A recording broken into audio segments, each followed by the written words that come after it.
ఏపీకి ప్రత్యేక హోదా కోసం జనసేన అధినేత పవన్ కళ్యాణ్ మూడో సభకు సిద్దమవుతున్నారు. అనంతపురం వేదికగా కేంద్రాన్ని మరోసారి కడిగేసేందుకు ప్లాన్ చేసుకుంటున్నారు. నవంబర్ 10న జరిగే ఈ సభకు సీమాంధ్ర హక్కుల చైతన్య సభగా పేరు పెట్టారు. హక్కులను సాధించుకోవడంలో ఆంధ్రప్రదేశ్ ప్రజలను చైతన్యపరిచేందుకు జనసేన అధినేత పవన్ కళ్యాణ్ రెడీ అవుతున్నారు. ఇప్పటికే ప్రత్యేక హోదాపై తిరుపతి, కాకినాడల్లో 2 భారీ బహిరంగ సభలు నిర్వహించిన పవన్ కళ్యాణ్ ఈసారి అనంతపురం వేదికగా సభ నిర్వహించనున్నారు. నవంబర్ 10వ తేదీన ఈ సభ జరగనుంది. దీనికి సీమాంధ్ర హక్కుల చైతన్య సభగా పేరు పెట్టారు.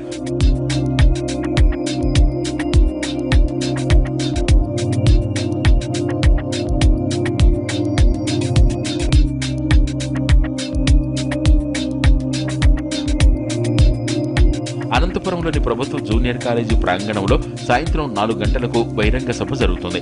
ఈ సభ జరిగే మైదానానికి అనంతపురం జిల్లాకు చెందిన కమ్యూనిస్టు నాయకులు తరిమెల నాగిరెడ్డి పేరును, వేదికకు కల్లూరు సుబ్బారావు పేరును పెట్టారు.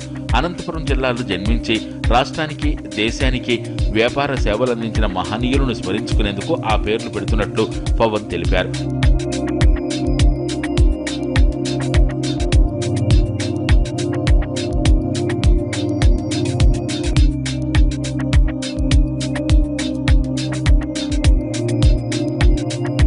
ఈ సభ నిర్వహణకు అవసరమైన అన్ని ఏర్పాట్లు చురుగ్గా జరుగుతున్నట్లు జనసేన పార్టీ వర్గాలు చెబుతున్నాయి.